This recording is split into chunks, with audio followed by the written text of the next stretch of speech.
Hello, my name is Kaylee, and today I will be discussing Court of Wings and Ruin by Sarah J. Maas.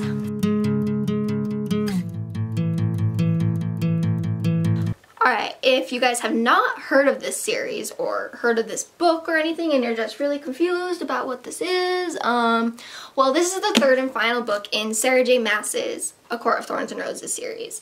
There are 3 books, it's a trilogy, this is the final one. I got the first book there, the second book there. Yeah, I have a book review on the second book. I will link it right here if you want to go check that out. Don't have a review on the first book. Kyla, however, has a review on the first book on Goodreads. If you want to read her review, I will put it in the description box down below, and so you can just like hear about it, okay? Overall, I love the series. It's fabulous. It's one of my favorite series in the whole wide world. It's not a children's series, even though I am a child. It's an adult series, and so good. It's so fabulous. This book, however, kind of sucked. I'm gonna be honest. It kind of did. Highly disappointed in it. Should I rate it at the beginning? If I had to rate it, I'd probably give it like a 72, 74. On the grading scale, that's a C minus, I believe. C minus. Or a 3 out of 5 stars, depending on what grade you like to grade your books. There's all of it for you. Anyway, if you haven't read the book and you're planning on it, I suggest leaving. I don't want to spoil you. I still recommend reading the series. It's worth reading. It's worth giving it a shot and seeing if it's something you enjoy. So go read it. Go read it in its glory, even though this book, it wasn't as... But yeah, if you've read it, stick around. We're going to discuss it. We're going to talk about everything. So yeah, bye, non-spoily people. First off, I'd like to state, excuse my makeup, I'm singing Pirates of the Caribbean later today, and I'm kind of going all out for that. So that's why my hair looks the way it does, okay? So the book starts off, you know, where we left off in the previous book, with Feyre going back to the Spring Court to tear it all down, and she's gonna get revenge on Tamlin, which we're all looking forward to. We're like so excited, and it sucks. It really sucks. Like, she never really felt like she got revenge on Tamlin. Like, she did, you know, she tore apart his kingdom, but it really wasn't believable. It wasn't believable in the slightest that she was able to come up with all of this in the short amount of time that she had since Hybern took off her bond with Rise and Tamlin took her back. How the heck did she have every little part of this planned out to the little detail, exactly how she wanted it to go in this like short period of time that she decided to do this stuff? And it's not believable. It's almost impossible. Like, I heard that Elain and Lucien are mates, and Lucien's not gonna sell out Feyre because of his mate. Feyre has his mate, and he wants his mate, and that's how it's gonna go, and he's gonna stick with her if it means getting to his mate. So that's what he does. He sticks with her. They leave the Spring Court, and they go through the tunnels into through the other courts, and they get to the Winter Court. And Feyre's sitting there describing like their favorite mode of transportation and all this, and I'm sitting here like, this ain't the Winter Court. This is the North Pole. Freaking Santa Claus is High Fae of the Winter Court. Like, this is my theory. Santa Claus is actually a Fae, okay guys, and he lives in Prythnia, and he's you know, he has a special thing for the humans, and so he's like, just to, you know that I'm still there I'm gonna come as Santa Claus and bring them presents. That's my theory. Santa Claus is High Lord. He's actually Fae. That's how it is. That's yeah. And then after all this, they finally get to the Winter Court, and we see Rysand. We see the beautiful perfection that is Rysand. And it's like, and then Feyre crumples. It's not some happy... This reuniting sucked. I'm sorry, but it did. She didn't like see him. She just kind of sunk to her knees and started crying. What kind of freak? I was so ready for her to run and jump in his arms, and then, but no, she fell to her knees and starts crying. No. I can't. This book, everything I wanted to happen. If you listen to me, I don't know if I've actually said this on the internet, but one of my biggest theories was that Feyre was pregnant. I thought she was going to be pregnant, and I thought she was going to go to the spring court, and Tamlin was going to think the baby was his. And then she wouldn't have to be able to fight in the war because, you know, she was pregnant and she had their offspring, especially since when she goes to see the bone carver, he has the appearance of her son. And so I'm thinking this is foreshadowing her being pregnant, them having their son, and that's how it's gonna be. And I was so looking forward to it, and I was so set in stone that that is what was gonna happen. And when it didn't happen, it crushed me. I was like, no. That disappointed me that that didn't happen. And so it's sad. Another thing that I didn't quite understand with this book is even when Rysand and Feyre were alone, they would use the bond. They would use the mating bond to communicate with each other. Even if they were sitting there by themselves, they would communicate through the bond. And it's just like, why? This is so unnecessary. You're alone. You're communicating through a bond even though you're alone and you can speak. I felt like there was the most communicating that went between Rysand and Feyre was in their mind. They didn't really talk to each other at all. It was just through their mind. And then what else felt like is you didn't get on their emotional level, and they didn't get to see each other as raw and as you did in A Court of Mist and Fury. You got to see them stripped bare. They got to know each other more, and that's what I liked so much more about it, was the fact that they got to know each other more.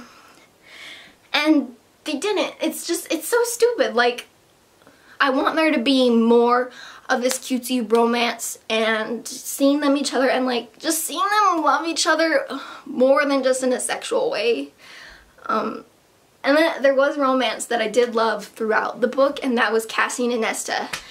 And I just loved their bickering. Their bickering was freaking adorable. I wanted to see that happen so bad, and I didn't get to see it happen, and I was mad. I didn't get to see their mating bond snap into place. You know, the biggest part of this book is the cauldron, and I wanted to know more about the cauldron. We probably learned about it, and I don't remember exactly how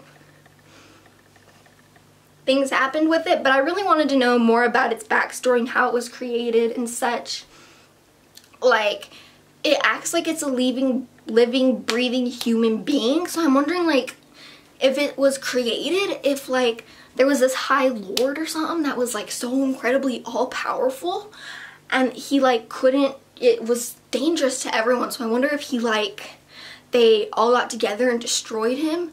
Like, maybe that's why the gods sent Amren and them to come and destroy him, and they destroyed him into a dust, and they, like, put him in a pot or something, and then the pot, he absorbed into the pot, and so now this High Lord that's, like, so almighty High Lord is just a giant bathtub. Like, that would be cool. That would be fabulous. I'm like, is that what happened? Yeah, I think that's what happened. I wanted to know more about the cauldron, bottom line, and I didn't get that either.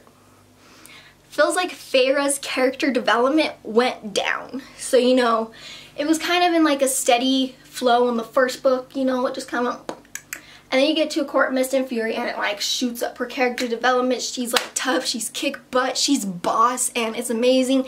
And then in A Court of Wings and Ruin, it just kind of dips again, and it's like, really, we've spent all this time learning to love Feyre and the person that she's becoming, and this amazing, incredible woman that she's willing to fight for the people she loves and stuff, instead of sitting on the sidelines and watching other people do the work. And that's what she did in the book.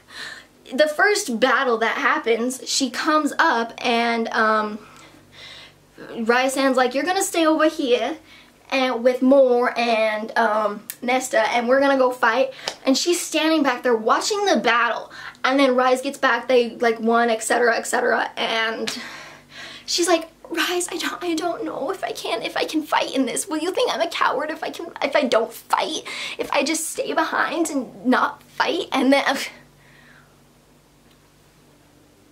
he's like, no, you're fine, you can stay, you don't have to fight. Oh my gosh, Feyre, you got into this point where you say you love the Night Court and everyone and it's so much that you're willing to die for them, and yet you don't think you can sit and handle the war. Well, sorry girl, lots of them can't handle the war. You don't have a choice. You're gonna go, you're gonna fight for the people you care about, and you're not gonna give two craps, okay? No, you do not get to decide if you're gonna sit out of the war. No, this is pathetic. Yes, you are a coward, Feyre, if you want to stay in the sidelines. I'm sorry, but that's the truth. There was this pep talk that Rise gave Feyre on page 564 that I actually really loved. It like hit my heart, and I'm like, oh my gosh, and it was, do not get distracted, do not linger, you're a warrior, and warriors know when to pick their fights. And that's so true. Warriors know what fights and that they need to fight, and so you see that raw emotion that I was missing come from Rise, and you see it, how he's like, don't die, I love you so much, and it was, I love it. Another weird thing that I didn't like was Elain. I hated Elain, guys. I can't stand Elain. They baby her and they coddle her so much that she's this pathetic little wimp, and it drives me insane. That's what it is. Elain's a pathetic little wimp. What the heck, guys? Like, I can't, why would Lucien like something? Well, Lucien's a warrior, and like, I get it, he wants someone to protect, but she's so annoying. She sits there and she looks out the window and she's sad and depressed, and it's like, really? Really, girl? There's nothing you can do about it. No point sitting there being depressed. You might as well just live the life that you were blessed with. Even if you think it's a curse, just live it.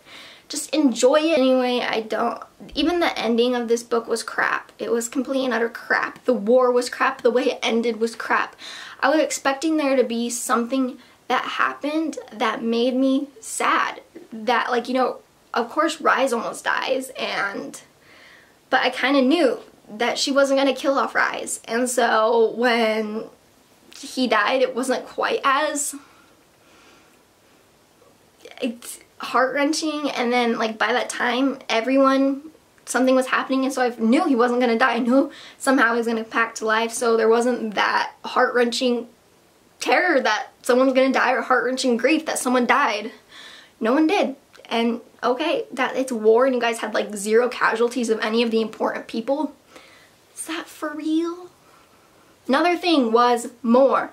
You get the idea that Mor and Azriel love each other, and there's some stupid thing that's going on that they can't control and they can't be together that way, and then everyone thinks they love it. Even Rhysand, who's known these people for so incredibly long, think they love each other, and then Mor goes and tells Feyre that she's lesbian.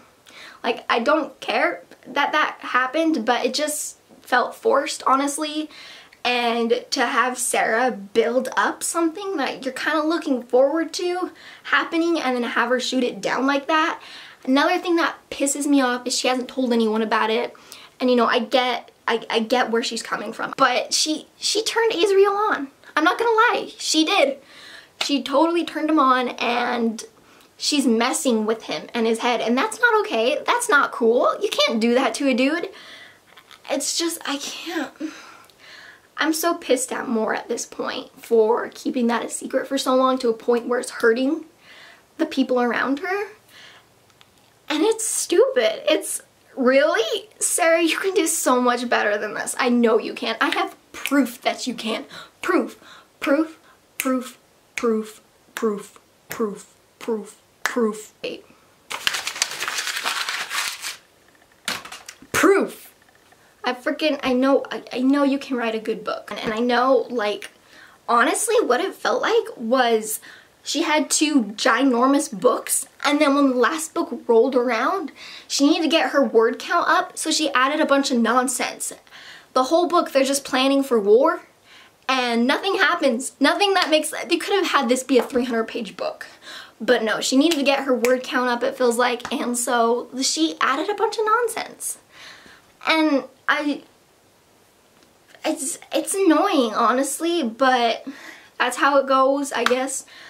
Yeah, I think that's it. I think that's honestly everything.